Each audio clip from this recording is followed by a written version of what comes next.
November 18, 1944, 0620 hours. The Hurtgen Forest, Germany. WERLEUTNANT. Klaus Brenner crouches behind the shattered trunk of a beech tree, its bark peeled away by machine gun fire, white wood exposed like bone. Around him, the forest floor steams with cold rain and cordite. His breath comes in ragged clouds. Somewhere to his left, a man screams, short, cut off. Brenner doesn't look. He's learned not to look. The forest devours sound. Every direction feels like the enemy. His hand trembles as he grips his car 98K, not from cold, but from something else. Something he won't name, not even to himself. Oberkommando der Wehrmacht, After Action Report, Hurtgen Sector, November 1944. Across 50 meters of torn earth and shattered pine, American riflemen advance. They don't charge. They move in calculated bounds, one fire team covering while another sprints forward, then drops, then covers in turn. Brenner has seen this before, but what unnerves him now, what turns his stomach, is the methodical certainty of it. No hesitation, no confusion. Just relentless, coordinated pressure. Every time his unit tries to reposition, American artillery finds them within minutes. Every counterattack meets interlocking fields of fire that seem impossibly It's as if the Americans can see through the smoke and fog, as if they know where every German soldier huddles before he moves. U.S. First Army Intelligence Summary. November 1944. Brenner had been told the Americans were soft, undisciplined, reliant on material, not spirit, cowboys playing at war. That's what the propaganda said. That's what his company commander repeated in September, when they still believed the Western Front could be held with grit and superior German tactical doctrine. Now that commander lies somewhere in the mud behind them, and Brenner commands what's left. 19 exhausted men from a company that arrived in France with 143 Hussards. 10-day casualty reports. Hurtgen Sector, Nob 1944. The Americans close to 30 meters. Brenner can see their faces now, streaked with mud, eyes hard under M1 helmets. One of them, a sergeant, signals with casual confidence. Brenner's MG-42 team opens fire, that savage, ripping sound that's supposed to break enemy morale. 3 seconds, the Americans go flat. Then grenades arc through the mist. White phosphorus. Brenner throws himself down as the world ignites in chemical fury. When he looks up, choking, the American squad has already shifted flanks.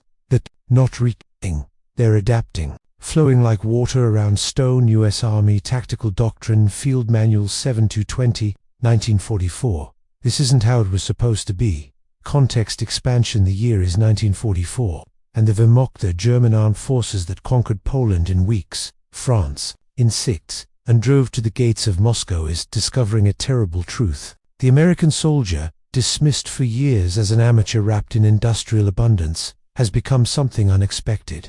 Something dangerous, not through fanaticism or cruelty, but through a kind of warfare that Germans don't fully understand, and can't effectively counter. Kriegsstagebuch, Oberkommando West, September-December 1944. By November 1944, over 2 million American troops are deployed across Western Europe. They face approximately 630,000 Wehrmacht personnel. Stretched along defensive lines from the Netherlands to Switzerland, forces exhausted by years of attrition in Russia, hollowed out by losses in Normandy, increasingly composed of overaged men, teenagers, and reluctant conscripts from occupied territories. U.S. Army Strength Reports, ETO, November 1944. OKW personnel returns. Heeresgruppe, October 1944. German doctrine still emphasizes audacity, shock, and the superiority of the individual soldier's fighting spirit. Kampfgeist. But spirit doesn't stop artillery. It doesn't decode radio intercepts. It doesn't replace the 4,200 panzers lost on the Eastern Front in 1944. A lone Bundesearch of Panzer loss reports. January-December 1944. American doctrine is different. It's built not on heroism but on systems, not on individual brilliance but on integrated combined arms. Infantry, armor, artillery, engineers, and air support functioning as a single organism. The Germans call it Material Schlacht, Material Battleland, use the term with contempt. But contempt doesn't blunt the impact of 18 battalions of American Heavy artillery landing coordinated fire missions within minutes of a forward observer's radio call. Contempt doesn't stop the P-47 Thunderbolts that appear overhead whenever the weather clears. Their rockets and .50 caliber guns shredding supply columns and command posts with impunity. Here's Group B War Diary, October 1944. U.S. 9th Air Force Mission Reports, Fall 1944. German soldiers, right? Home those whose letters passed the censors, and their words reveal a shift. Fear, yes, but more than that. Bewilderment. They fight like machines, one Panzergrenadier writes from Lorraine, say not brave, not cowardly. It just endless Feldpost intercepts, Schaef Intelligence Section, December 1944. Another, captured near Aachen, tells his interrogators, you can kill 10 of them, and 10 more come. Always, with more ammunition. Always supported. We run out of everything, men. Shells. Hauptschiff prisoner interrogation report. Aachen sector. October 1944. This isn't the narrative Berlin broadcasts. Goebbels' propaganda machine still churns out images of cowardly Americans fleeing before German steel. Newsreels show burning Shermans, and there are plenty of those, but omit the 20 Shermans behind each burning one. And the artillery barrage that follows. And the infantry armor teams that coordinate without radios jamming, without officers shouting themselves hoarse, without the communication breakdowns that plague every German battalion stretched too thin across too much. Groundreichsministerium für Volksaufklärung and Propaganda, weekly bulletins, Fall 1944. Contrast with U.S. Army Signal Corps after-action reviews, tactical communications reliability, 1944. The Americans fight with abundance. Yes. They have more of everything. Tanks, trucks, shells, fuel, rations, boots, medical supplies. But abundance alone doesn't explain what German commanders are seeing. Superior material didn't save France in 1940. It didn't save the peace Soviets in 1941. What's different here is how the Americans use what they have, how they think, how they coordinate, how they turn logistics into a weapon as deadly as any. Gun U.S. Army Service Forces Historical Report, Logistics Chain Performance, 1944. General Stab, Operational Assessments, Western Front, November 1944. By late 1944, captured German officers undergoing interrogation at Schaef detention centers begin using a word that Allied intelligence analysts note with interest. Respect, not a grudging acknowledgement of enemy firepower that's been evident since Normandy, but something deeper. Respect for the American system, for the way every element supports every other element, for the cold efficiency of an army that doesn't rely on genius or desperation, but on process, coordination, and relentless forward pressure. Schaef G2 Weekly Intelligence Summary. December 10, 1944. But what exactly are the Germans seeing that inspires this shift from contempt to respect, from propaganda competence to frontline dread? What advantage are the Americans wielding beyond mere numbers that turns every engagement into a coordinated nightmare for German defenders? That makes retreat the only rational response, that erodes not just German positions, but German belief in victory itself. The answer lies not in a single weapon or wonder technology, but in the transformation of American soldiers from the green, uncertain troops of 1942 North Africa into the hardened, interconnected force that, by November 1944, fights with a cohesion and adaptability the Wehrmacht can no longer match. What the Germans are encountering in the forests of Hurtgen, the hedgerows of Normandy, and the frozen hills of the Ardennes isn't a secret weapon. It's something more fundamental, more difficult to counter. The American squad, not the individual soldier, though by late 1944, the average American rifleman arriving in Europe has completed 26 weeks of stateside training. More than double what German replacements receive in their truncated wartime programs. U.S. Army Ground Forces Training Directive, 1944. OKH, Training Command Status Report, 1944. Not the equipment alone, though the M1 Garand rifle gives American infantry a sustained rate of accurate fire that bolt-action Kar 98K equipped German riflemen cannot match. 8 rounds of semi-automatic .3 U06 against 5 rounds, requiring manual cycling between shots. Technical Manual.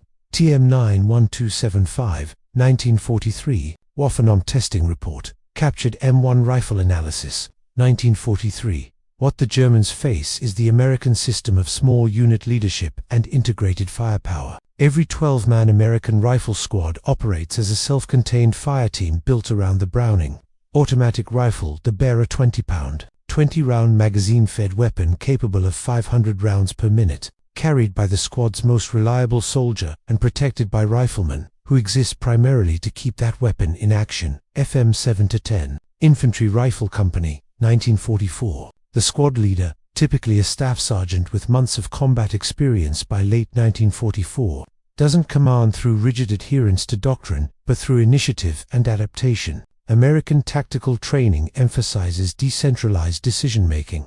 When communication breaks down, junior leaders are expected to act independently toward the mission objective rather than await orders. Infantry School. Fort Benning, Small Unit Tactics Handbook, 1943. German doctrine, evolved from Prussian military tradition, still emphasizes centralized control and coordinated battalion-level maneuvers. When that coordination shatters under artillery fire or communication failure increasingly common as experienced German officers die and radio equipment degrades, German squads often freeze, awaiting instructions that never come. Truppenfront German Army Field Manual, 1936 edition, still in use, 1944. Contrast with U.S. decentralized doctrine, an American squad whose lieutenant dies simply continues the attack under its sergeant. A German squad whose Gruppenführer falls often stalls until another NCO assumes control. Precious seconds in combat that mean survival or annihilation. Prisoner interrogation transcripts. 12th SS Panzer Division personnel. December 1944. Oberst Friedrich von Schroeder, commanding a regiment near Metz, writes in his after-action report with barely concealed frustration, "The American infantry demonstrates no tactical brilliance, but their coordination between infantry, armor, artillery, and air support creates a cumulative effect against which individual bravery becomes meaningless. They advanced not through courage but through suffocation." After-action report. 462nd Infantry Regiment, Wehrmacht, November 1944. What von Schroeder identifies as suffocation is the American practice of combined arms. Integration at every level, not just division or corps, but down to company and even platoon. American forward observers, artillery, lieutenants attached to frontline infantry, SCR 610 FM radios, weighing 38 pounds and capable of reaching fire direction centers up to 15 miles distant. Technical Manual TM11 to 242, 1943. Within minutes of spotting enemy concentrations, they can call down fire from entire battalions, Sartans 105mm howitzers, or 12, 155mm guns, with accuracy refined through months of practice and standardized fire control procedures. Field Manual, FM 6240. Field Artillery Gunnery, 1944. German forward observers rely on telephone wire that American artillery and armor routinely cut, or on short-range radios plagued by Allied jamming and chronic tube shortages in Wehrmacht supply chains.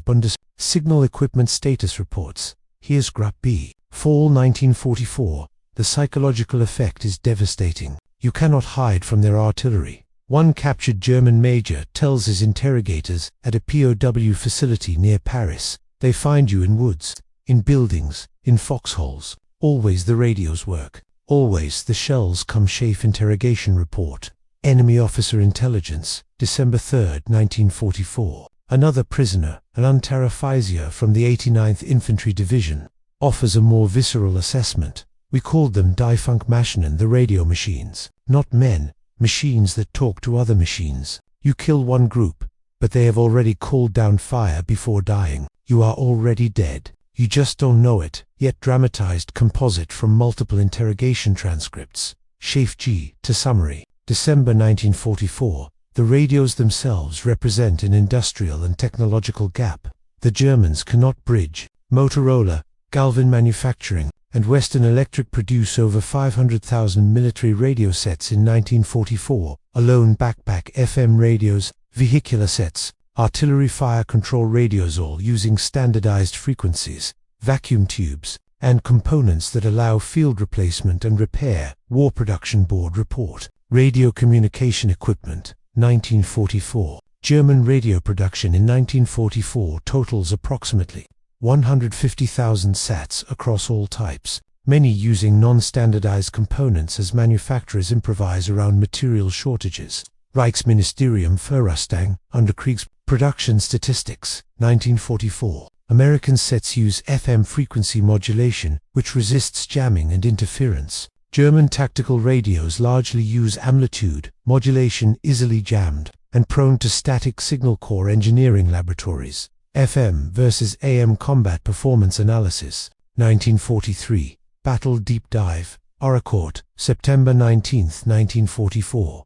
Dawn, the rolling hills east of Arracourt, France. Hauptmann Heinrich Hoffmann commands a company of Panther tanks, 45 tons of sloped armor, and a 75mm KWK-42 gun, capable of penetrating any American tank at 2,000 meters. Panther Osfe, G specifications. Waffenamt Technical Manual, 1944. His orders: destroy the American armored spearhead driving toward the German border. Restore the front. Reclaim the initiative. Intelligence reports American M4 Shermans in the area. Inferior tanks with 75mm guns, barely capable of penetrating a Panther's frontal armor except at point-blank range. This should be a slaughter. US 3rd Army Intelligence Summary, September 18, 1944. 4th Armored Division Operations Report, September 1944, at 0530 hours. Hoffmann's Panthers emerge from the morning fog near the village of 12 tanks in staggered formation, engines roaring, commanders scanning through fog for targets. They expect to catch American armor in disarray, half surprised, certainly vulnerable. Instead, what happens next becomes a case study in American combined arms coordination that German armor commanders will reference with disbelief for months afterward. Combat Command. At 4th Armored Division, Action Report, Arracourt Engagement, September 19 to 29, 1944. American forward observers from the 94th Armored Field Artillery Battalion spot the Panthers through the thinning fog at 0533 hours. Within 90 seconds, fire missions are transmitted via SCR 610 radios. At 0536 hours 3 minutes after detection, 18 105mm howitzers fire the first volley. 94th Armored Field Artillery Battalion. Fire mission log, September 19, 1944. The shells don't target the Panthers directly. American artillery doctrine against armor calls for suppression and separation. High explosive rounds blanket the area, forcing Panther commanders to button up, closing their hatches, reducing visibility to narrow periscope slits. The supporting German infantry panzer grenadiers, who should be screening the armor dive for cover, pinned by airburst and fragmentation. Prisoner statements. 113th Panzer Brigade personnel, Schaeff interrogation, September 1944. Simultaneously, American M4 Shermans from Company B, 37th Tank Battalion, maneuvering to hold down positions on a ridgeline 1,200 meters distant. They don't advance into the teeth of the Panther guns. They wait, positioned to fire at the Panther's thinner side armor as the German tanks attempt to close range. 37th Tank Battalion after action report, September 1944. Hoffmann recognizes the trap, but his options have already collapsed. Retreat means exposing his tank's vulnerable rear armor. Advance means crossing open ground under artillery fire without infantry support. He orders advance anyway, because orders from brigade demand contact with the enemy, and German armor doctrine emphasizes aggressive action. 113th Panzer Brigade Operations Order, September 18, 1944. Panzer Tactical Doctrine per HDV 477th, 1943, at 05 for 2 hours, as the Panthers accelerate across the slope. 4 P-47 Thunderbolts from the 362nd Fighter Group arrive overhead, directed to the target by radio communication between ground, forward, air controllers and flight leaders. A coordination system the Germans attempted to develop, but never successfully implemented at tactical levels. 362nd Fighter Group Mission Report, September 19, 1944. Contrast with Luftwaffe ground support coordination failures, documented in Luftwaffe 3 War Diary, Fall 1944. The P-47s carry 8 5-inch HRA rockets and 2,800 rounds of .50 caliber ammunition. They don't achieve many direct kills. Panther top armor can resist 50 cal fire, but the rockets destroy 2. Panthers outright, and the strafing runs forced the remaining German tanks to scatter. Breaking formation cohesion. U.S. Strategic Air Force's Tactical Air Operations Analysis. 1944, Hoffman's Company, which began the engagement with 12 operational Panthers, loses 7 tanks in 14 minutes. 3-2 American tank fire at ranges under 800 meters, where Sherman guns can penetrate side armor.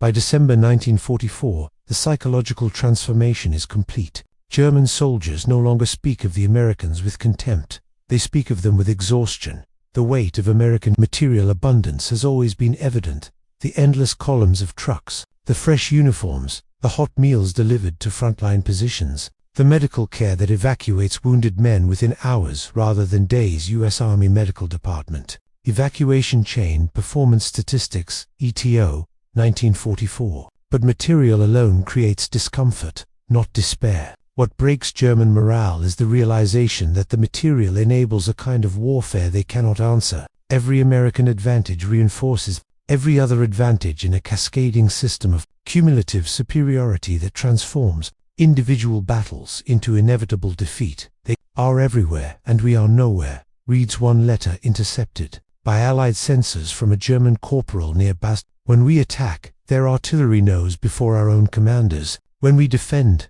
their planes find us. When we retreat, their armor is already blocking the roads. It is not battle. It is execution by machinery. Feldpost Intercept. SHAEF. Signals Intelligence. December 1944. The letter never reaches its destination in Bavaria, but its sentiment echoes through thousands of similar communications, through prisoner interrogations, through the hollow eyes of captured soldiers who speak not of tactical defeats but of systemic annihilation. Psychological Warfare Division. SHAEF.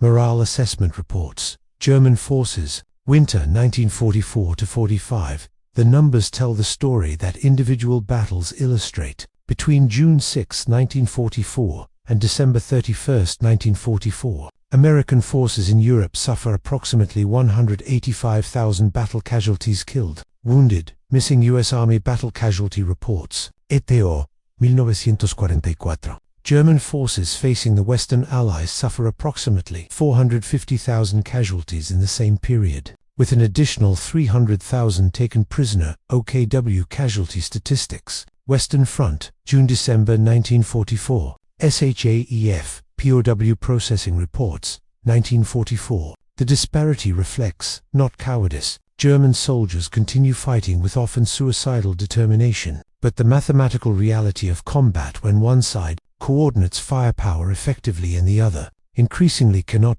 German commanders understand this. General Field Marshal Gerd von Rundstedt, nominal commander of all German forces in the West, tells his staff in November 1944 with characteristic bluntness, "We are not fighting soldiers anymore. We are fighting a corporation that produces coordination the way Krupp produced steel, and we have no answer." Oberbefehlshaber, Westwar Diary.